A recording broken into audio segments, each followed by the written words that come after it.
wherever you are.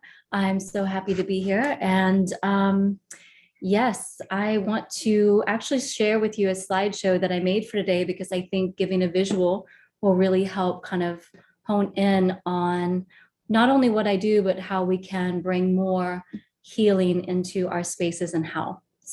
Today, I'm going to be speaking about creating a wellness environment through design. And what I see is one of the biggest issues of our time, as far as through a wellness space, is how buildings affect us emotionally and how most of the buildings over the last century have really been failing us emotionally. So the problem that I see is we spend 90% of our time indoors, and we have to realize the impact that our architecture and design has on our well-being, and how every element of a space affects our health. The place or space around you can make you happy or stressed, and this is the emotional body that Jen was talking about, and so it can affect our health. So you could take people from a place of anxiety and stress or fear to a place of actually hope and happiness through how you design a space or an environment. And you can just look at the spaces that Disney actually created and the different worlds that within Disney World. And I was actually just there a couple days ago for a conference. So this is exactly what Disney was trying to create.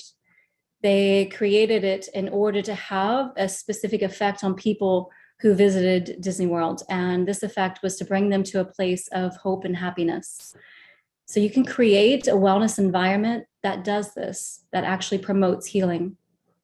And that is what I'm going to be talking about today. So who am I? My name is Tamar Gail, and as was mentioned, I'm an architectural and interior designer. I also do independent developing, and I've co-started a movement for creating generational impact through innovative, sustainable, and ethical architecture and design, and as a solution to well-being, longevity, and social impact.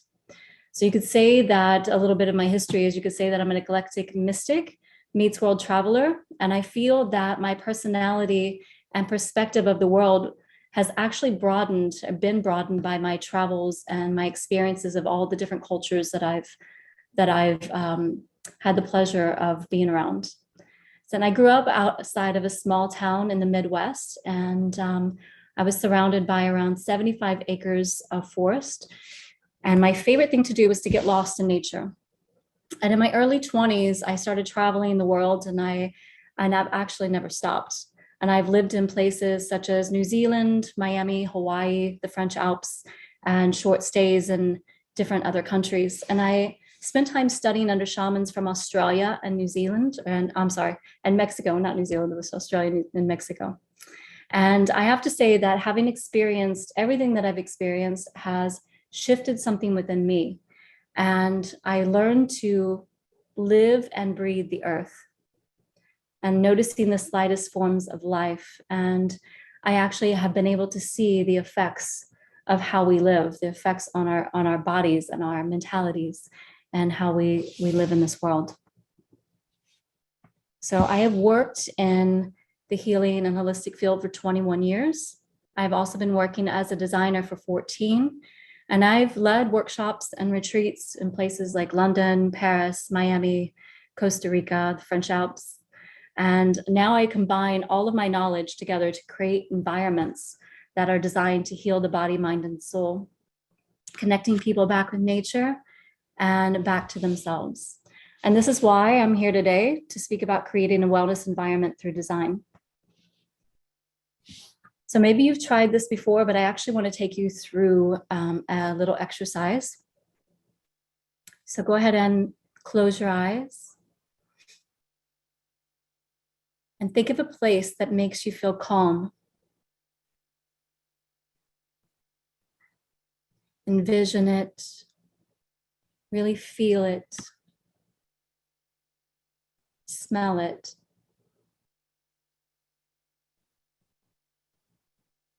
And when you have this place in mind and a good sense of this place, go ahead and open your eyes And if you can type in the chat, how many of you actually envisioned a place in nature? Give me a thumbs up. So people have always dreamed of a happy, healing place, and this place is called paradise. So if you Google up the word paradise, what you see comes up is actually places of nature. And this is because people know that nature actually improves our mood. There's a part of the brain that recognizes beautiful views, universal places, preferred scenes, beautiful views of nature. And it turns out that this part of our brain is actually rich in endorphins. And maybe this is the reason that we will pay more for a room with a view when we go on vacation, because we actually are giving ourselves a shot of endorphins. So if you will go and pay for a room with a view, type that in the chat. Give me a 1. So what I believe is it brings us back to our bodies. This being in nature actually brings us back into our bodies. It reconnects us to our inner self and connects us to our right brain. And I'm going to explain why in a minute. And to the universal spirit, on what we could call source creation. And I just want to explain this very quickly, as it has something to do with how we experience connection, life, and spirit, which is what we are looking to create when we are designing a wellness environment. So this slide here, it shows the right and the left brain, and the right brain sees everything holistically. You can see the greenery in the photo, and the left brain focuses on details. And when you are focused in the right brain, like an animal is, then you are a part of the unity of creation. You actually feel that you are a part of the unity of creation. So, and we are in a time right now when our evolution as humans, where most of our right brain is starting to come back online. And this, I believe, relates deeper to design. And the way it relates to design on a deeper level is extremely fascinating. I'm not really sure I have time to cover that today, but it does relate to design. And at this stage in our human evolution, what helps us to connect is through our senses and the stimulation of those senses. What you touch, what you see, what you feel, what you hear, especially as it relates to nature, is what we need most in design, and especially in designing a wellness environment. As humans possess a deep, biologically rooted tendency to seek connections with nature and other forms of life. We find it healing, and it actually is healing. And so how do we do this? How do we create wellness environments that not only heal the people who enter the space, but also reconnects them back to the universal source of creation? And when I say reconnect, I just want to be clear that we're always connected. We forget how to connect. And every element of space affects our health. What you see, what you smell, what you hear, what you feel, the senses that I'm speaking of, they all have an effect on how we feel within a space. And their connection to our surroundings through our senses that tell an unfolding story. This unfolding story is actually what I think Disney was trying to create, what he understood as it creates an emotional positive response. And I found this incredible scientific study done on sensorial deprivation that I want to kind of go over real quickly, because I think it will bring something to light. This study was done on sensorial deprivation, and it was carried out by the CIA on students. And they took a white room with white walls and floors, air conditioned it perfectly, added the perfect light levels inside the room, and then they put the students in there with white gloves on, in a room kind of like this. And what they discovered was that after 24 hours, the students started to show signs of hallucination. And after 48 hours, they actually started to break down and collapse. And so what does this show? For me, it shows that sensory deprivation is actually bad for us. It's very unhealthy for us. And it's bad for our brain. And what we could see as something like atrophy for the muscles is actually kind of what I can see happening to the brain when we have this deprivation of stimulation of sensory stimulation. So in order to fight back, our brain actually begins to hallucinate. More than 50% of the world now live in cities. Who here lives in a city? If you do, type a 5. And many people spend 87% of their time indoors, and since the 30s, these indoor spaces have become more and more artificial, like the white room that I showed you initially, with artificial lights, air conditioning, stacked buildings, nicely sealed up, which doesn't really allow anything to come in or out, very different from the ancient architecture, where you're not able to breathe fresh air, and you're actually breathing air that is circulated through the building and that everyone else has been breathing all day. And I find that kind of not a pleasant thought. So moving on further, there is a science called alliesthesia, where scientists have found that what you want is actually a stimulation of the senses. And you want that stimulation to change and to vary throughout the day. Even if you have the perfect stimulation, you still want that stimulation to vary. So what this shows is that the same stimulation all day is actually unhealthy, in my opinion. So just take a look at nature. It is never the same. It changes. The light changes, the air changes. We have sunrises and sunsets. And type of 1, if you love to watch the sunrise or sunset.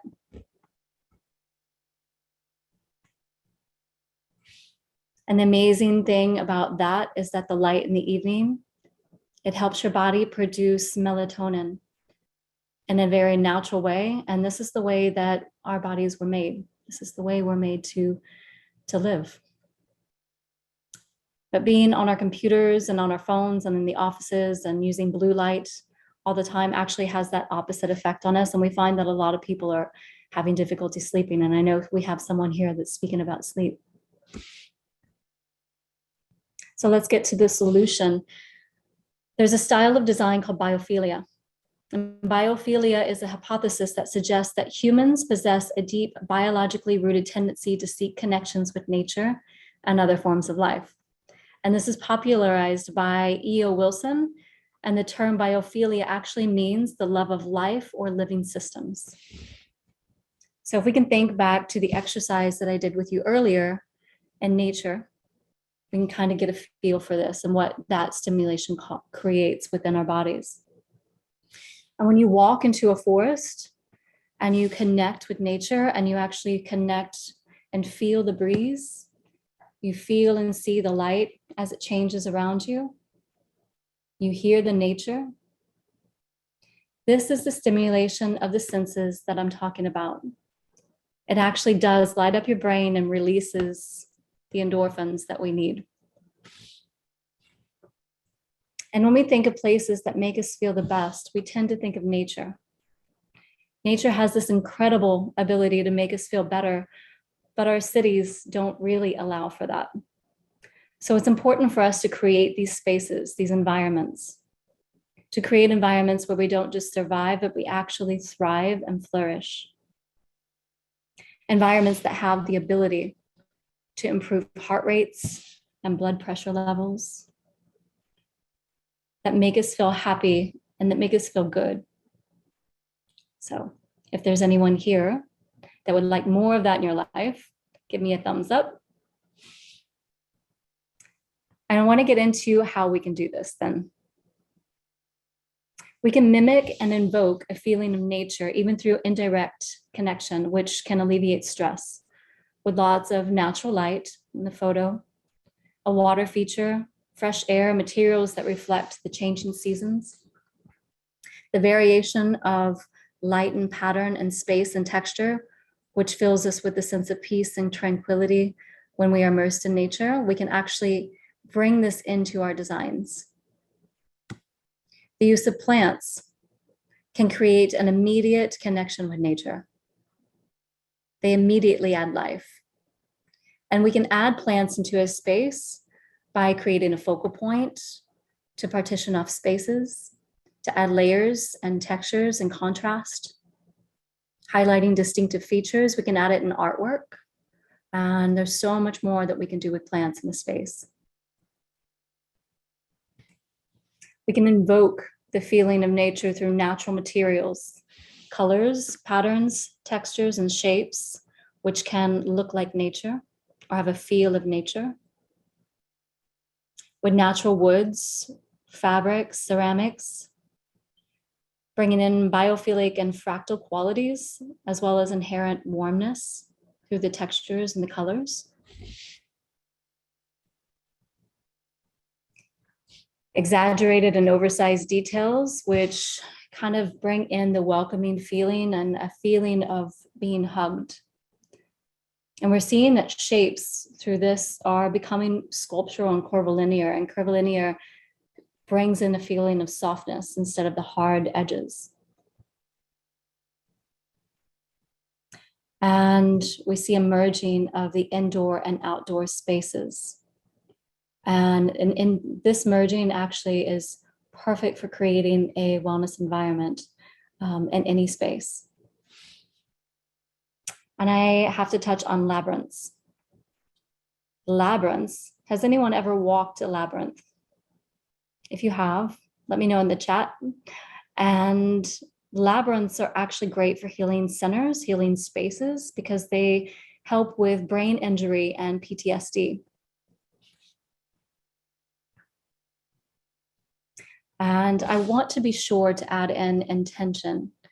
And this is something I'm really passionate about because within a wellness environment, because whatever your spiritual practice is, whether you're clearing with sage, meditating, burning incense, or using prayer, continuing a spiritual practice within a space brings in a resonance of the creative source, this divine energy.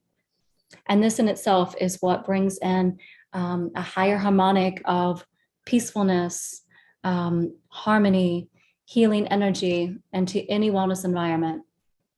And that's at home or anywhere else. We can bring that energy in. And if you've ever walked into a temple or a space that, like the monks here, and felt that peaceful resonance of energy, then that is what I'm talking about. Designing the space as a sanctuary, creating spaces that naturally support us, where we can sit, relax, recuperate through supportive layouts, the use of mindful objects as meaningful accessories, and to focus on toxin-free natural materials and fragrances. The choice of surface materials can facilitate improvements in our well-being by choosing natural materials. Things that are artificially made, or even ones that we feel are natural, that have been processed or coated with chemicals, actually has shown to prove to have a negative effect on our energy, to actually disturb our energy. But thankfully, we are seeing there's more and more options becoming available for clean materials. And many of us have been fueled by a desire to consume less but better, to live and design more consciously. And we see a direction moving towards elevated minimalism, which can be created within a wellness environment and which contains warmth to it. And this is employed through the use of honest, natural materials, a sense of reassuring simplicity, and a warm, natural color palette, as I mentioned before. And as humans, we possess a deep biologically rooted tendency, as I mentioned, to want to connect with nature. And I believe that our solution to creating a wellness environment through design is by embracing nature itself and bringing in its forms into a wellness environment through the elements that interact and stimulate our senses, done so through the textures that we feel, the sounds we hear, the play of light and pattern, along with natural materials and the fluid softness of shapes. All of these elements can create the story in which we experience our environment and in turn experience ourselves, each other, and our connection to source.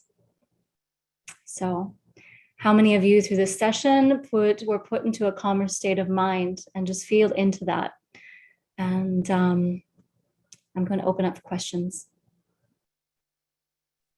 Awesome. Thank you so much. I know I was here zenning out completely. Oh, that was great, Tamar. Thank you. So yes, we have 3 questions. The Yes. first one, and you kind of hit it now at the very end, but it is, sorry about that. It is minimalism best? As I have been hearing a lot about that. Is it best and according to what? In contrast to? I don't know. That's all the question says. Probably, is it a good thing? Is it? Minimalism is wonderful. And that I'm not saying that, other styles are not. We see a direction heading in that way. And the thing about, and I can't get too much into this today because I know we don't have a lot of time, but a lot of clutter or a lot of like stuff around can actually have an effect on how we focus and how constructive we are. So there is a correlation between those two. And also, I think minimalism also is coming into play because there's a lot of us that are living more intentionally. And we want things that are good and of quality and coming from places that actually support communities or artists, artisans. And we're actually being more conscious of the things and that we're buying and that we're filling our home with. And I think that's a really beautiful thing about minimalism. And I hope that answers the question. Absolutely. Okay. Next one is, if you are limited to an apartment or small space, what would your recommendations be? How do you want to feel in that space? Really bringing in textures that feel good to you, colors that feel good to you, things that are, using those senses to actually create the space and feeling into how you want to utilize the space that you're living in. Like I have an area that invites people to sit on the floor, so for a rug and, natural materials and things that actually feel good to touch. And I think that as long as you're going with what feels good to you and your senses and how you want to feel within that space or how you want to invite people into that space, and you actually think about those as you're designing, then you're going to have a space that fits you perfectly. Awesome. Okay. So another one just came in. Could alternative architecture be a better solution to a wellness environment? 100%. So I have actually co-partnered, and that's what I was speaking about earlier, with the DFH group, and we are developing innovative ethical architecture and design. And the reason for that is because with innovation, what we're seeing today is it's actually ecologically, with, what am I trying to say, with I just lost the word, but with like utilities, right? We're going to see that innovative designs actually help us save money. But not only that, like what we actually build is disaster resistant. So any hurricanes, up to 400-mile-per-hour winds, flooding, tornadoes, anything like that. And we actually go into disaster places that have been affected by disaster. And so I think by using these innovative designs, we actually are doing very well for not only the environment, but for the people that live within them, and saving lives at the same time. Very true. Okay. So another one just came in. How can I integrate these concepts with other design for wellness concepts such as ergonomics, inclusivity, accessibility, and sustainability and resilience? The sustainability is there. So sustainability has to do with materials, with a lot that biophilia is actually talking about. So it's not really going against anything else, the ergonomics or sustainability. It actually helps to promote it. And you can easily add them in with, like I mentioned, plants, the materials, um, the features that you have, such as water, natural light. All of those things are just a complement to any other design. Awesome. Okay. I am going to cut it off now. We are at the end of your time, Tamar, but it has been absolutely amazing. I've been glued to my screen. Thank you so much. And can you tell everyone where they can contact you at for additional questions? Yes, so feel free to email me. It's Tamar at the akashainteriors.com. And definitely you will find that email at on my website, and that's the akashainteriors.com, TheAkasha interiors with an S.com. Awesome. Thank you so, so very much. Have a great day.